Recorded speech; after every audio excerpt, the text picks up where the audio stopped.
You open this door with the key of reason. Beyond it is another dimension. A dimension of truth. A dimension of freedom. A dimension of joy.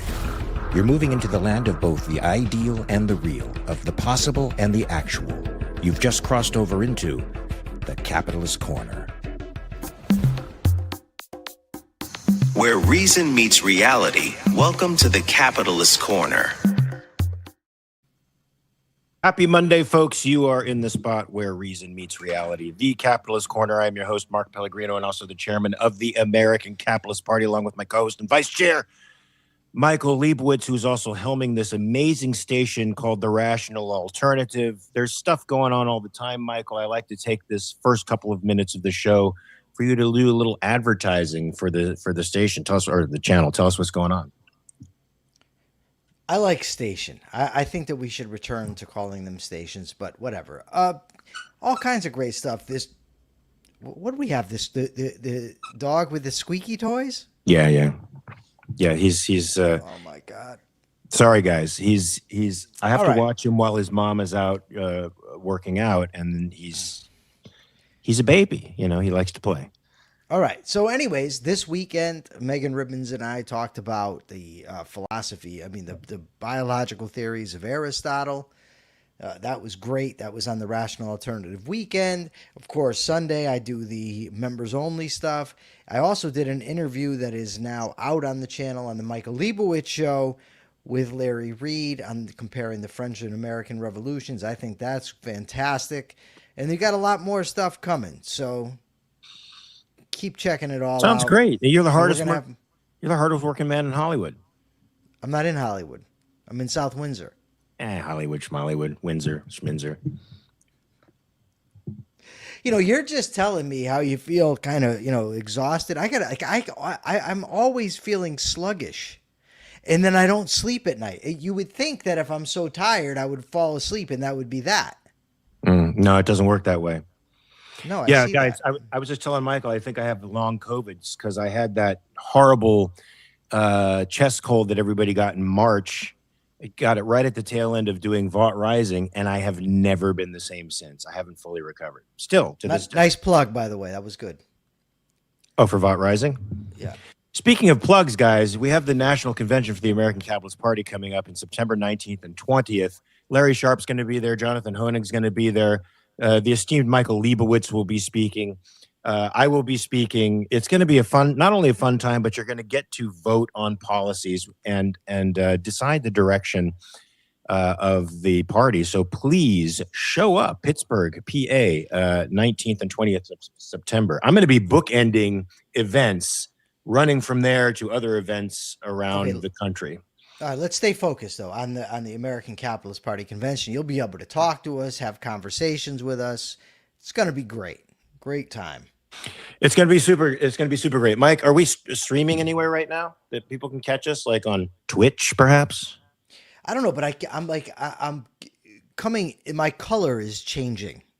Yeah, you look jaundiced for a second, but not now. I don't know what's going on. It must be. Now you look pale. Now you look a little blue, like you a little oxygen deprived. Just throw this light on, and maybe that'll help. Let's hope. So, Michael, so many things to talk about today.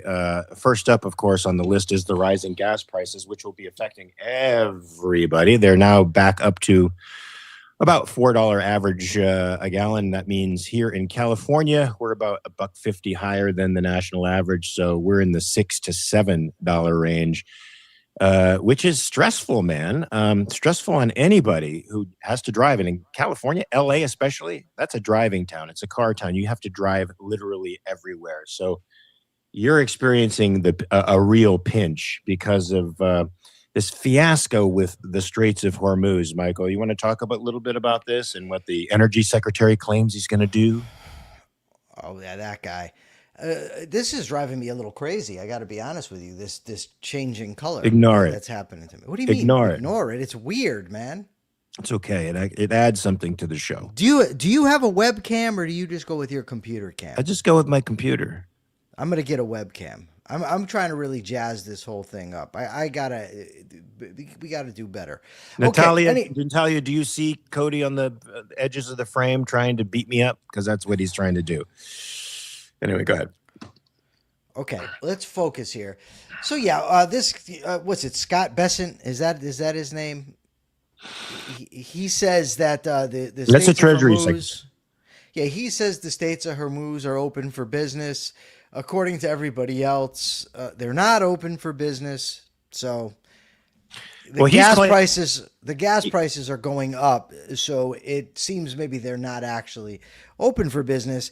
And then there's this other guy, in an article in Newsmax. Yeah, see, my video's real weird today. Persephone says. Yeah, you're jaundiced now, but keep going. Don't worry about it. Okay. Anyways, what's this guy's name? Let me find it, just so I can put everything in perspective here real quickly. By the way, Robert Nasir says your video looks fine to him. I see the color changes, but it makes no difference to me, Michael. Who are you looking for, my friend? Robert Pape told Newsmax. This guy, Robert Pape, I don't know who he is, but evidently he's some conservative guy. And he says that Trump, no doubt, underestimated Iran. He also says that Iran is now, looking for power. None of it's good, really. But the gas prices are up again. They're going up, and hopefully they just won't keep going up. I think what Trump overestimated was what so many of us overestimated, and that was the desire on the part of the Iranian people to rise against the regime and actually take it over. We had no idea that there was as many schisms as there are there, that they're so divided, decentralized, and we knew they were unarmed. You keep talking, I'll be right back. We knew that they were unarmed, but we didn't know they were as divided as they were because, well, we took most of our information about the sentiments of the Iranian people from the Iranian diaspora, and there were hundreds of thousands of people that came out protesting in favor of the reestablishment of the monarchy in Canada and across the United States and across Europe. So I could see how Trump would overestimate the desire of the Iranian people for regime change. What he underestimated is not the power and strength of Iran, because they really aren't powerful. Their military, their formal military is gone. The Iranian Republican Guard is relatively weak, but they can certainly harass everybody and make life difficult for everybody. And what Trump seemed to underestimate was the capacity of the regime to subject their people to suffering. He just assumed that, like, as other semi-free governments around the world, they would be somewhat beholden to their people and not desire them to be hurt too much. But the Iranian regime has demonstrated that it has no concern about the suffering of the Iranian people. Now, granted, we're hitting very few dual-use sites. We're hitting very few bridges. We're hitting very few aspects of their infrastructure that would really bring the suffering home to them, as if 301% inflation isn't enough suffering in an embargo. You could really make them suffer by knocking out their electricity grid, which Trump is not doing. I think they recently bombed a direct rail from China to Iran, where we can presume Chinese-made weapons were probably coming through. That should have been done a long time ago. But there's still ports on the Caspian Sea, so they can still trade with Russia and get weapons from Russia. So he's still sort of delaying the inevitable, Michael. As I've been saying from the beginning, the only way this war really gets won is by regime change. So he's stuck. He's got to go all in or get all the fuck out. But getting all the way out, Michael, comes at a diplomatic cost to America. Yeah, it's interesting because I read an article over the weekend that Trump is starting to sympathize more with Jimmy Carter. I don't know if that's true or not, but he does seem to be screwing things up quite a bit here. Robert Nasir for $5 says, what Prezi McPrentice underestimated is that if you start a war, what you end up with is a war. Go figure. Now a game show host is running a war. That's great, Robert. I love that. And I love that nickname for him. It's a new one. It's a new one for me. Yeah, I think he didn't anticipate that this would go the way it did. Of course, you and I did, because that's the way things have gone in the past. We also know that dealing with a fanatical regime that only has to keep a military in the field is a very, very difficult problem to solve without putting boots on the ground. Now, guys like Victor Davis Hanson actually makes Trump sound a little bit sane. Like he thinks this thing can be completed without putting troops on the ground. He has to really go after dual use. When are we just going to say that Victor David Hansen is no longer really Victor Davis Hansen no longer really credible? I think here's what he also does, though, Michael, because I listened to some of his podcasts, and what he also does is he is completely confounded by the administration's issues, because they seem almost self-evident to anybody with a brain, and so he constantly expresses his confusion over the fact that the administration is choosing one path over another. So he's an articulate apologist for the regime, but it's becoming an increasingly difficult apology to make, isn't it? Especially now with gas prices rising and with no end in sight. So that energy secretary claimed that they're still sending 7 million barrels of oil through the Straits of Hormuz and another 7 million of liquefied natural gas through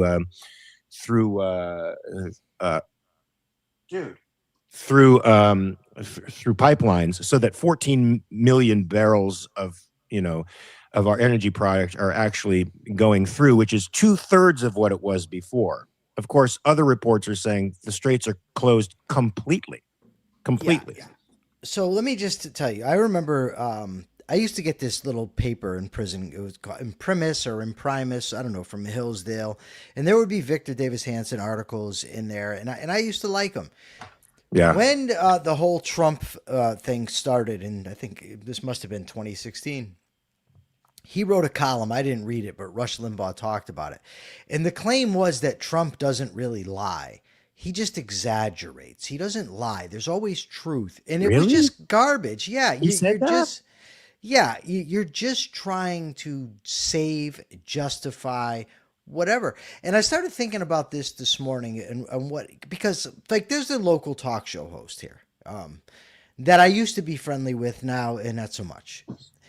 And like it doesn't occur to him that, okay, you were a big time Reagan supporter, defended Reagan. Then you defended W, everything W did. And now he says he really regrets defending W. But now you're a raving Trump apologist. The thing is the only thing these people have in common is the R next to their name. And if you just are defending your side, this is what happens. And you're so used to arguing against Democrats that you just defend these people. And I think that Victor Davis Hanson's an example. I think that the talk show host that I'm talking about is an example. And we could go on and on and on. But the bottom line is gas prices are going up. And, I find it so interesting because Mark Levin, another Trump apologist, shared a Laura Loomer. Mark Levine? Yeah, Mark Levin. What did I say? Levin. It is. It's Mark Levin. Mark It's Levine. not Levine. Mark dude. Levin. No, it's Mark Levin. Levin, but not Levin. Mark like Levin, Levin Harvey Levin. It's spelled just like Harvey Levin. But it's Levin. Yeah, it's Levin. He just says Levin. Who cares why you pronounce it? Okay. But anyways, and he shares this post from Laura Loomer, and it talks about, anybody that we need to hold responsible, the people that said that the Iranians can be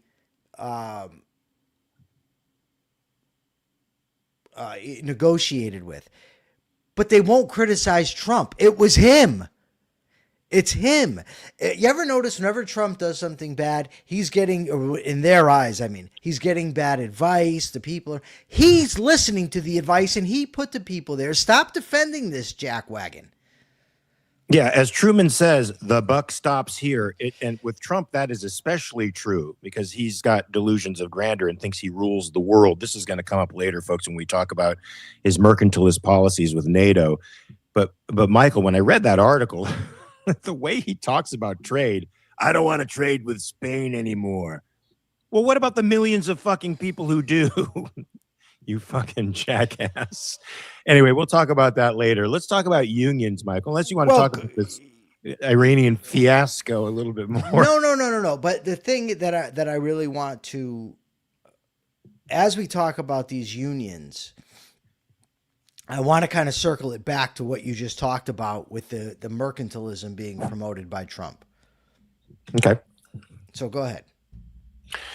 Yeah, guys, so in case you didn't know this, I mean, I think almost everybody on this chat is going to understand that unions are not for progress and that they oftentimes inhibit progress. Michael, I remember there was a longshoreman strike here in California, and they were resisting automation.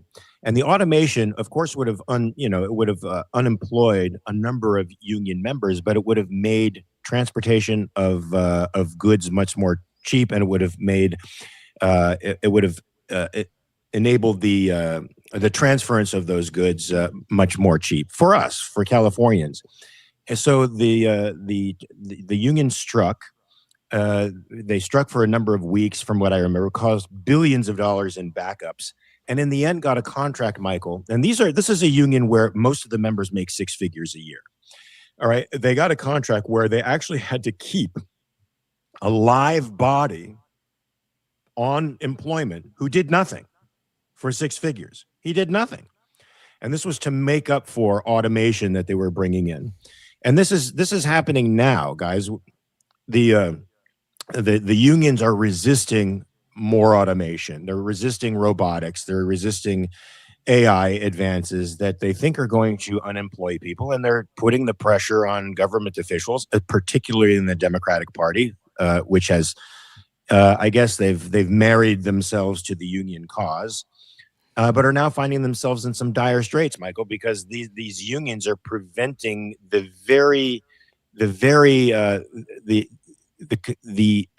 realization of the very policies that some of the Democrats are trying to put out there, like affordability, for example, because the unions are making it much, much, much more expensive to do business. And so the affordability crisis that they claim to be fixing, they can't, because they have the contradiction of the union. Of their responsibility to the union. So, Michael, what do you think of this insanity? Well, so the article's in Reason magazine, and they talked about the two competing groups of Democrats, sort of the abundance crowd and the affordability crowd. And they talked about the problem with the Democrats is they're beholden to the unions, which ultimately harm both abundance and affordability.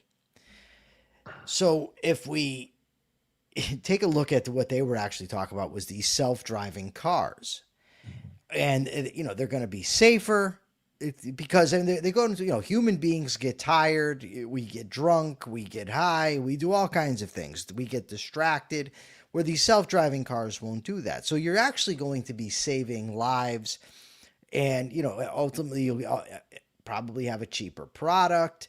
But, the unions say, no, union people need to be driving these cars. And this has always been, probably going back to when somebody created the hammer.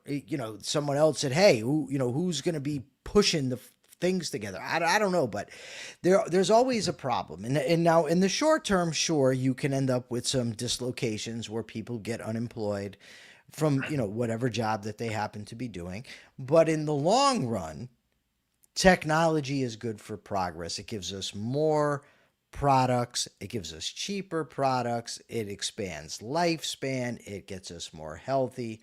Just all around better results. I mean, Michael, I think they said one of the stats that they quoted was if they had these automated trucks, transporting merchandise, because they can go 24 hours without stopping. They don't have to stop. They keep going. It would save consumers somewhere in the neighborhood of $9 or $10 billion a year. And that's an incredible amount of money. That's money in your pocket that you could, then distribute to whatever other values you need.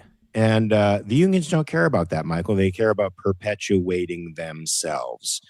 It's a monopoly. And Michael, I find it funny that one of the things that socialists rail about is how capitalism leads to monopolies, and monopolies are bad, but they're for labor monopolies. And and the people who are for these labor monopolies don't seem to understand that, well, as the labor monopoly, you're actually locking out other people from work. You're actually preventing other human beings from working. Yes. So it's not really a movement that's in the interests of really anyone except the cabal of people that happen to be in that movement. That they're the ones who get richer at the expense of everybody else. And this is the way the statism goes, Michael. The zero-sum thinking of statists is always about someone profits at the expense of somebody else. Now, in a capitalist society, guys, it's just to pivot to that. It's not like unions would be illegal, but they would be voluntary. So if you wanted to join a union, you could. But if you were an employer, you would not be obligated by law to negotiate with anybody in the union, and you could fire those people. You could fire them, yes, and you could say, "I will not have, my employees. I will not hire union members." You'd have that right. Yep. If the employees think they're going to start a union, you have the right to tell them, "No, you're not going to start a union." And, but people generally, I don't know. I was thinking about myself, which I often do. Okay. And I was thinking about voting because I was having a conversation with a friend of mine. And when he was talking about given policies, it wasn't like how I think of policies, right? It wasn't like, this is the initiation of force. This is lack of freedom. This leads to long-term negative economic effects. Nothing like that. It was, my wife and I have to pay into this thing, or my wife, and my benefits will be cut. You understand? It was just complete short-range thinking of how it immediately affects what he and his wife are doing. Yeah, to me, that's what statism does, man. It incentivizes short-term thinking, right? The short-term gain over the long-term loss. And that's why one of the many reasons why we advocate for capitalism, because in a capitalist system, you have to look to your long-range interests all the time. You have to be planning long range. You can't control everything in your universe, but you can certainly plan and act rationally for your life. Statism prevents us from doing that. I mean, I just told my wife, she might not like me saying this out loud, but pretty soon I think we have to register at 65 for Medicare. I think we actually are forced into going on Medicare. Somebody can correct me if that's wrong, but this is a life upturning event, Michael, where I'm forced into the state for medical insurance because I've reached this age that, according to them, qualifies me to be now subsidized by other taxpayers. I'm not looking forward to this. I know I'm going to have to make this transition because the system forces me to, unfortunately. It's also forced many of my doctors to go in concierge medicine. So they are outside the system now. They don't take Medicare. They don't take Medicaid. They don't fuck with insurance anymore. You just pay them a fee. You pay cash, or you pay a fee just to keep their services, keep their services and to be able to make appointments with them. But they're outside of the system now. And this is what this incentivizes, Michael. It incentivizes the good people leaving, and everybody else, unfortunately, parasitizing a system. Yeah. Hey, you ever watch The Sopranos by any chance? A little bit. Yeah, I've been watching. I just finished up the first season. Seems like a really good show. It is. It is. But Tony Soprano talks weird. Ever since I got this, I'm really in a bad way with this green screen, this new green screen that I got. Twice I ordered this thing. Twice they sent me the wrong part. It was missing a part. And I'm really aggravated with this. I feel you, man. Akira Felix says, preventing competition in the name of the worker. That's why Bernie Sanders said that open borders is a Koch brothers thing. What a bunch of morons. Guys, yeah, they are. The inmates are running the asylum. If you think about in terms of, how capitalism works mm-hmm. and how free markets work, it just seems to me if I go into the store and I want to buy a product that you make sure that the product has all the parts. I went back. They reordered the green screen for me, and I went back and got the new box, and this one was also missing the part. Huh. You I'm don't sorry. seem to care. Nobody seems to care, but it's annoying to me. And now I got to go back to this guitar, the place today, and get me the damn part. I don't care what you got to do. I don't care if you got to make it. I'm the customer. They could have had good advertising for me, but instead they've got an aggravated ex-convict here. Don't want that. You don't want an aggravated ex-con. So Michael, at this NATO summit that happened recently, Trump was throwing his weight around, his mercantilist weight around, and I guess the latest country in his sights is Spain, and he's having a lot of issues with Spain, with whom we don't have a trade deficit, by the way. We have a trade surplus. Not that any of that shit matters, but to a mercantilist, it matters. And he's, of course, gone back and forth with, Spain is very disrespectful. I don't want to trade with Spain. I don't want to trade with them anymore. And then taking that back and then issuing a series of products that we will refuse to purchase from them in the future. Mike, this is harmful. This is bad for people who want to purchase Spanish products. It's bad for people who trade with Spain.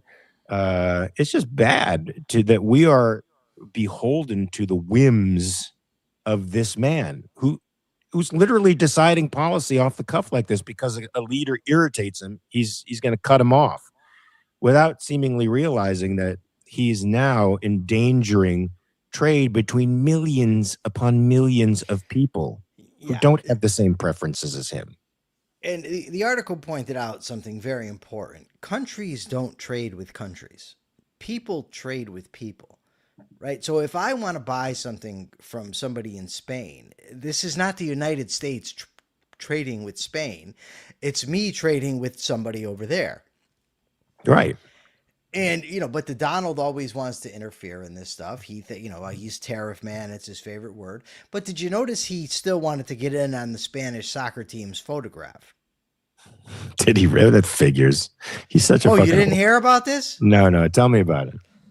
Okay, so I guess let me Google it. Talk for a second and let me Google Donald Trump Spanish team. This doesn't surprise me, man, because it seems like the one thing Trump enjoys about the office is the constant press coverage, the pictures that he takes every day, that he's in front of the American people all the time, because like any authoritarian, he loves seeing himself everywhere. Unfortunately for us, I mean, for those of us who are not really inclined to like his work, it's very, very troubling to see him every day. It's painful, as a matter of fact. Michael, remind me to tell you about a table reading that I did over the weekend about a great horror comedy called Make Marriage Great Again. Go ahead. Okay, so Subby says Infantino was trying to usher him away. That's what I saw. But there's the article in here in Yahoo Sports. The Spanish national football team has officially cropped U.S. President Donald Trump out of their World Cup photo. For those unversed, Spain defeated reigning champions Argentina 1-0 in the final on July 19th. Notably, President Trump appeared to attempt to photobomb Spain's historic World Cup winning moment before being seemingly politely ushered to the side. Michael, that's so fucking sad. It's ridiculous. This is what this guy is. This is what this guy is. He's a publicity whore. He's a putz. A putz. You're a putz.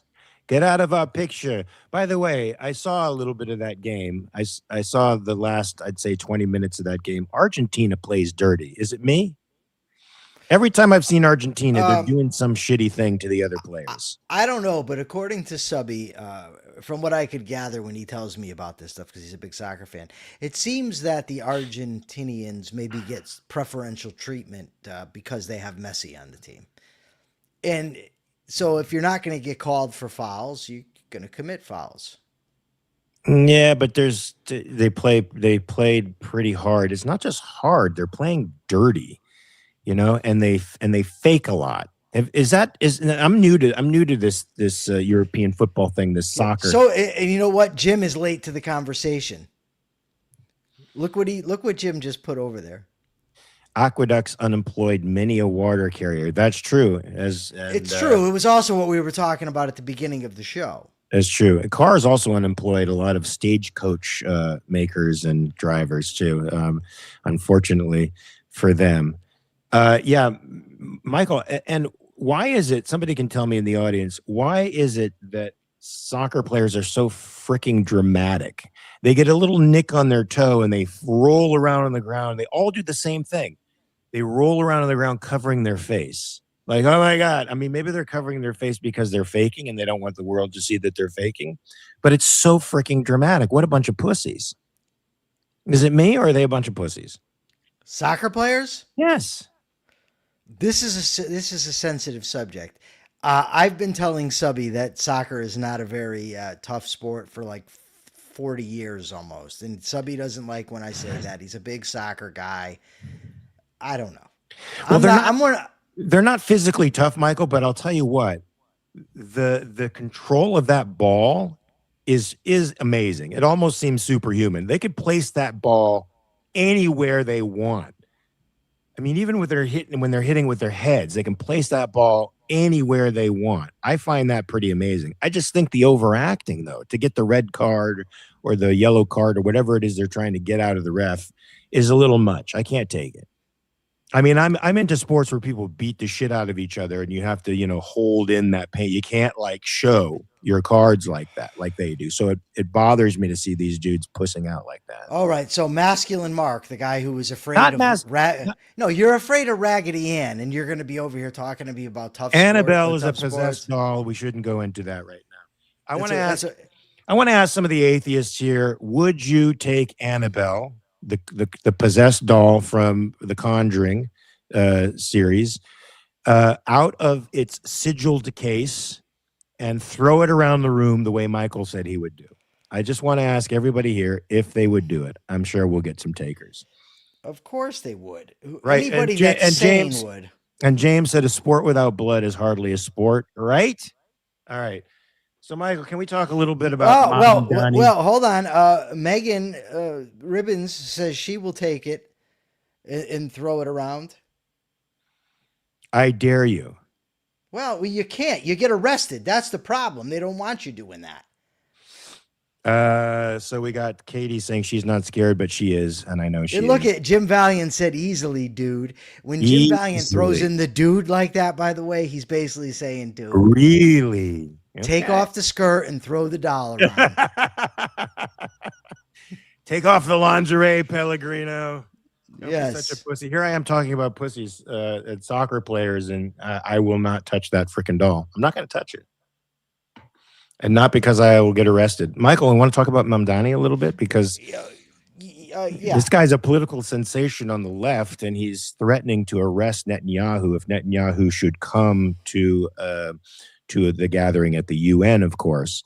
Now, whether he has the authority to do that, this is a James question. I doubt he has the authority to do something like this because the ICC that has issued, I guess, the warrant for Netanyahu's address, we're not signatories to that. America isn't signatories to the agreement, and nor is Israel. So they don't have to recognize this international ruling. What? No, I'm thinking about what a putz this guy is. He's a putz. Yeah, he's a putz. Thank you. Katrin would not touch it, by the way. Thank you, Katrin, for being on my side. That's a bold. Yeah, Mark is scared of a doll. So are you, Katie. You just won't admit it. So what do you think of this jackass? This guy that the socialists are touting as the greatest thing to come to New York since sliced bread. So I do not think that he has the authority to arrest Benjamin Netanyahu. I think he likely knows he doesn't have that authority, and it's probably political theater. But it's gross political theater at that. You don't threaten that you're going to arrest people coming to the United Nations. Right? Yeah, that's insanity. But he's certainly. Is that yours? Did you take that picture when you were there? Yes. So That's the this real is the Annabelle. doll. That's the real Yeah. Annabelle, not the one that you see in the movies. The fucking crazy looking possessed No, doll. no, this is the actual The Annabelle that actual Mark is Annabelle. a Mark is a little bit afraid of. Katie has a doll collection that's super creepy. I just want you to know, Katie, doll collections are super creepy. So I Should don't we like just doll. keep Annabelle up on the screen to Wait, look put at? She it looks like in. she's staring it right at you, Mark. Look at She's staring at you, dude, because you're the one who's going to take her out of a sigil cage without gloves and throw her around the tent. without gloves. Oh my god. Yeah, you're supposed to you're supposed to wear gloves. You can't touch it directly because But yeah, look. So first of all, the United States and Israel are not a party to this agreement, but it's also the United Nations where foreign leaders have to be able to come and negotiate. If you get into the idea or the policy of arresting them, then they're just not going to come. I'm all for getting rid of the bowing out of the United Nations, but if you're going to be a part of it and you want to keep them coming here, you can't be arresting them. You also might want to really not arrest allies of the United States because you happen to be a Muslim mayor of a city. You know what I mean? appealing to your Islamicist base and your increasingly anti-Semitic democratic socialist base. Mamdani, you are a creepy motherfucker, man. You are super creepy, and this is just to me. This is the icing on the super creepy cake, Michael, because this is what a creepy authoritarian does. This is almost Trump-esque, where he feels like he can do whatever the fuck he wants. He doesn't understand where his executive power ends. I mean, these are the kinds of jackasses we have now in the executive offices at the city level and at the federal level. My favorite thumbnail of all time is on this channel. Annabelle saying, "I'm coming for you, Mark Pellegrino." Well, Megan, she's not coming for me. She's coming for Michael, and she's coming for James Valiant because James is like, "I'll do it, dude," and every other person who says they're going, Dude, it's a doll. it is possessed. It's a doll and a It's a goofy possessed doll. being. Now, the other Don't doll, judge a book by its cover, baby. the other doll looked real creepy. This thing is a doll. Yeah, the doll in the movies you're talking about. Yeah. Yeah, nobody would ever get that doll for their kids, and that's one of the most unbelievable aspects of that Annabelle movie. Aside from the fact that the doll is possessed, which is another unbelievable aspect of the movie. Michael, you wanted to talk about some cat. Some cat? Yeah, talk about this guy.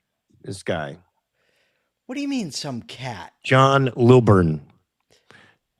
Talk about him because Free I didn't really know about him until I read this stuff. So I want you to lead this conversation. All right. So Freeborn John, Captain John Lilburn, British citizen and all around badass freedom fighter. He was well read in Edward Cook, for instance, and he was opposed to the government making arbitrary laws. He was opposed to the crown making laws, and this dude, he spoke up and spoke out, and he had his eye poked out by the government. He was lashed over and over walking down the street. He was pilloried, and while in the pillory, he continued to run his mouth about this, about the government. Went on trial. That's a tough guy. That's a tough guy to He still was run his sick. mouth in the pillory. Yeah, when on trial, he made sure to let the jury know that if they thought the law was unjust, they could find him not guilty. So it's because of him, he a big part of why jury nullification became a part of the Western sort of legal philosophy, for lack of a better way of saying it on my part. He also was opposed to government forced, government prevention of freedom of religion. He spoke out against that when they wanted to make Scottish Presbyterian the whole jam there. Yeah, this guy was the real deal. There was also this agreement that was inspired by him that was one of the precursors to the United States Constitution. John Lilburn, if you check this guy out, man, this dude was bad freaking ass. Gnarly guy. But he converted to He the became a Quaker Quaker, religion yeah. and died shortly thereafter, which says something, Michael. What? What does it say? What do you mean it says Nothing. something? Katie says I had a Raggedy Ann doll when I was 5. Yeah, but it wasn't possessed. I mean, this is Neither is Annabelle. this Okay, is so let me something just we tell you. So are John missing. Lilburn was born around 1614 near London. He died in Eltham, Kent. He was the leader of the Levellers, a radical democratic party prominent during the English Civil Wars. He was at first rescued by Cromwell, then later turned into an enemy of Cromwell. He was apprenticed from 1630 to 36. He joined Puritan opposition to the Anglican high church policies. He adopted separatist principles hostile to the notion of a state church. He helped to smuggle into England Puritan pamphlets that had been printed in the Netherlands.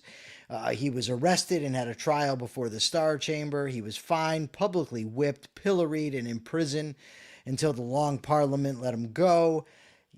This guy, he was taken prisoner at Brentford in 1642. Like I said, man, this guy was speaking for liberty, and he was about it, man. He was freaking about it. He had a saying here. I want to find it because I think it's great. I think it's probably no, that's not where it is. Hold on. Michael, we need more men like that guy today, and I don't know that there are any men with that kind of mettle anymore. I would say no. He refused to testify against himself in 1638. He said no. He said, what's your evidence against me? That type of thing. Why am I being held? Just sick. Totally badass. Greg Dougherty says it's dangerous to flaunt superstition. It triggers crazy people. What do you think of that, Michael? I love flaunting superstition. Although I'm not Is it flaunting flaunt in this or case. flout? Isn't it flout superstition? Flout. I think it don't is. know. I don't think it's flaunting.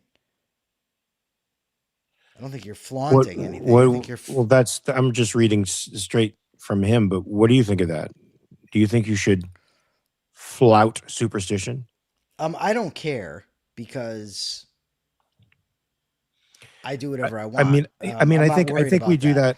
I think we do that all the time here because we are pro reason, and when you're pro reason, you can't help but flout superstition, right?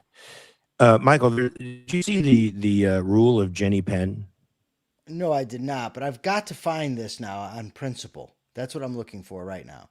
John Lilburn on principle, because it's absolutely awesome, and I cannot find it.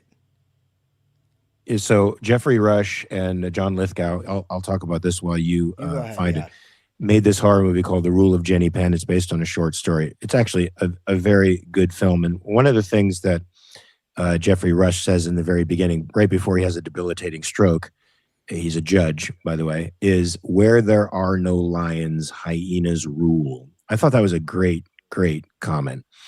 What do you guys think of that in the chat? Where there are no lions, hyenas rule. Do you think that's true? And if so, I'm calling us to be lions, folks, against the hyenas. Go ahead, Michael. So now, John Lilburn, you have to remember, he was, of course, a religious guy, right? I mean, he's in the 1600s in England, but he says, the greatest good that I know of that any man can do unto the sons of men, besides the discovery of the knowledge of Christ and the benefits and privileges that are to be enjoyed by him, is rationally to discover the privilege, that is, the right, due, and propriety of all the sons of Adam as men, that so they may not live in beastliness by devouring one another, and not only so, but also to stand for and maintain those rights and privileges in any kingdom or nation, wheresoever they are in any measure established, that so the trusted, made great and potent by a power conferred upon them, may not therewith, as is too commonly seen, lord it, domineer over, and destroy by their prerogative, will, and pleasure the betrusters, yea, and also to maintain the liberties and privileges established in a land by law against the encroaching usurpations of some great and mighty Nimrods of the world. That's great. Yeah, he was something else, man. There was other things, I just can't find them now. He said a lot and I lost it, but I really, really hope that people will look into one John Lilburn, because this guy, we owe much to him. Indeed, we do. We stand on the shoulders of giants, Michael. So, let's get to the capitalist thought of the day. And We got 15 minutes left. well, but we've run out of topics, and nobody's asking questions. What do you mean we've run out of topics? Did we not? We've got a $2.99 super sticker from Kathy Cassio. Thank you, Kathy. Thank you so much, Kathy. No, we haven't run out of topics. Good.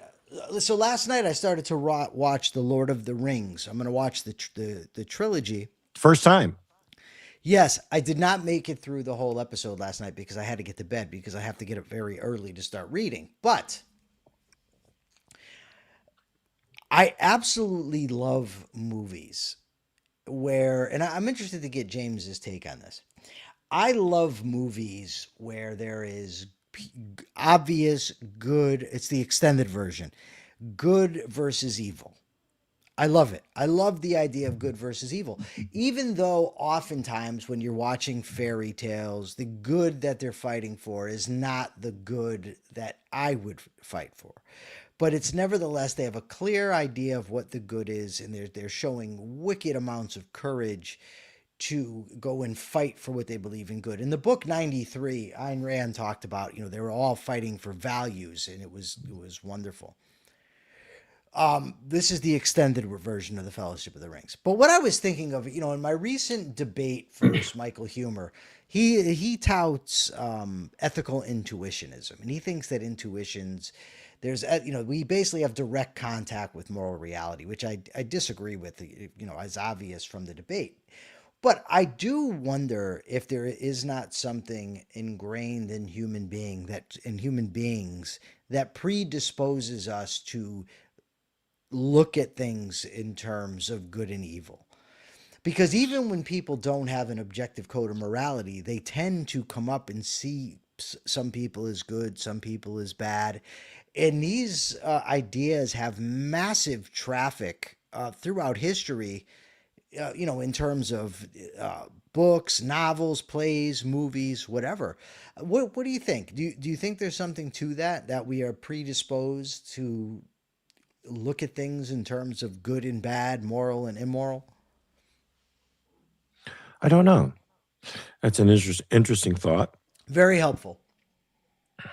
Well, I mean, we're alive, so we have to make those kinds of evaluations about pretty much everything. So it could be that there's something in the nature of just being alive that makes you determine those things. I don't know. It's a good question. The main problem, the power of evil, mitigated by locating the choice in each of us. The test of the ring. Yeah, I love that movie, that series, Michael, for the very same reasons that you do. Yeah, I like it so far. This Gandalf, I think, is great. Gandalf is great. Frodo is amazing. But don't discount Samwise. Samwise is no, I'm not going to.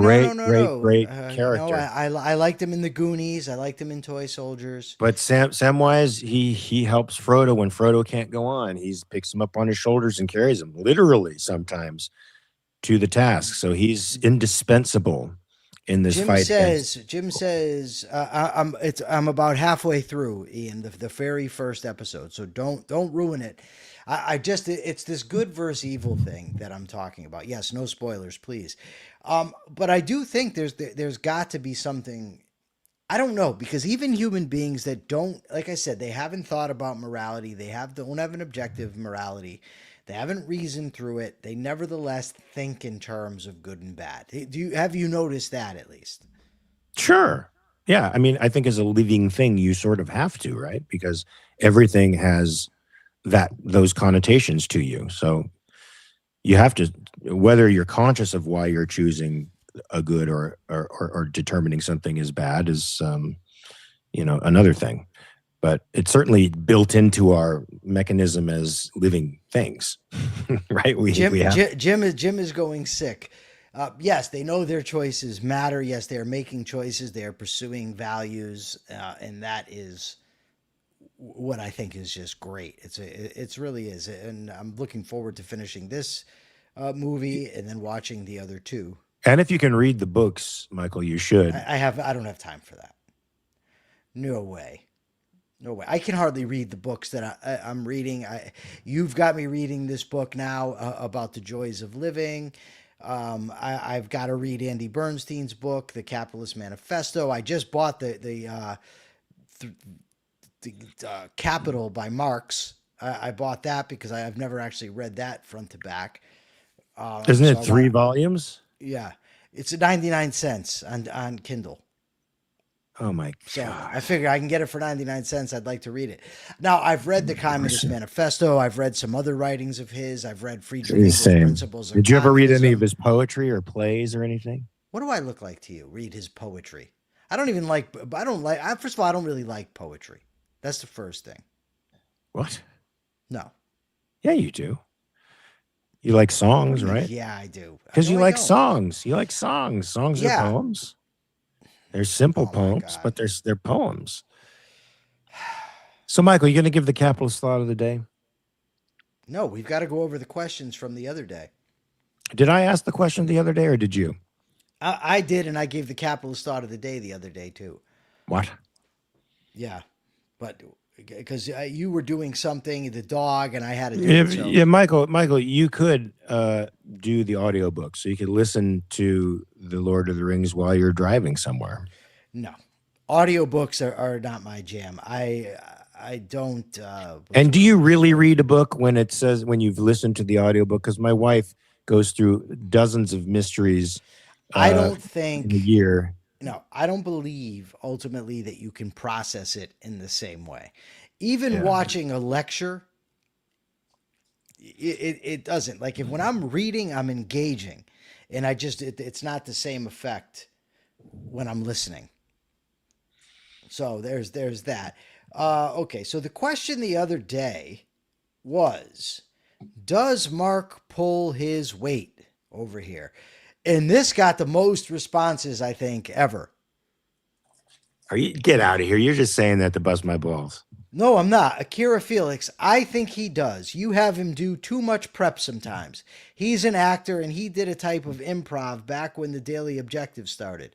It was cool that only Nikos and Jonathan did research because it made Rucka and Mark part of the audience. I like that Mark sometimes doesn't read the articles, although I miss him losing his mind over the Jacobin. Ian Gilmore, although Mike clearly does more of the work, Mark does pull his weight. And I came in, I said, I agree. Mark definitely pulls his weight from I Am Lucy Lou. And I said, yes, he does. Robert says, oh, hell yes, far more than he gets credit for.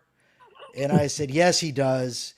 And then Robert Nacer says, Michael may be the hardest working man in podcasting, but hey, that doesn't mean he should be ragging on Mark. The funny thing was, nice. Thank you. I didn't say he wasn't. I just asked the question. But you were implying. No, you were trying to ask a question, and I thought this would be a more relevant question. That's what occurred. So now you have to do the capitalist thought of the day, and you have to ask the question. What? Yeah.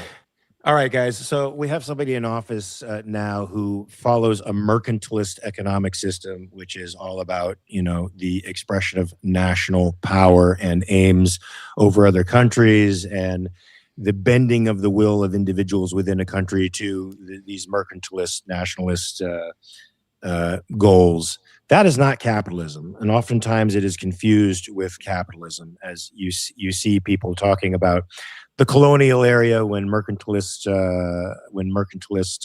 England was taking over, like the what became the United States, and they equate that colonialism and exploitation with capitalism, which it is not. It's a whole other beast. Capitalism, folks, is a liberal system where you are free, completely free, to engage in any and all consensual associations with anyone else who chooses to trade with you. You are free to produce, you are free to exchange, you are free to associate with whom you choose, provided they consent.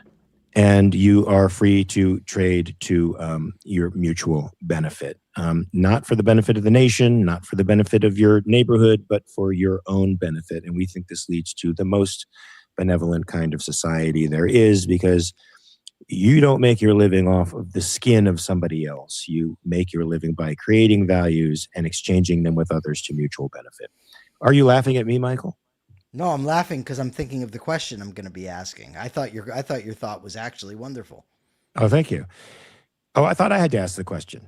I'm going to do it because I thought of something. Oh, okay. Are you ready? Yeah. All right. Are you going to bust my balls with a question? No. Okay, go ahead. Okay. So everybody previously What the fuck? What the fuck, man? Yeah, everybody previously saw the real Annabelle, the actual historic Annabelle doll. This is the actual Annabelle doll from the movie. So I have two questions that I want to ask the audience. Please go to YouTube and answer it. First of all, which one do you think would have been a better Annabelle doll for the movie? A Raggedy Ann doll or this thing here? And secondly, is there anybody that would ever buy this doll for their child? You should be fucking institutionalized instantly if you buy that doll for your kid. Oh my God. I know. That's one of the funnier things about the Annabelle movies is that doll. All right, guys. Well, you got 23 hours to check your premises, man. So please do that. It's what all active-minded people do. And let's spread the word that capitalism rocks, rational self-interest rocks, and your life matters. Okay? Check your premises. Peace.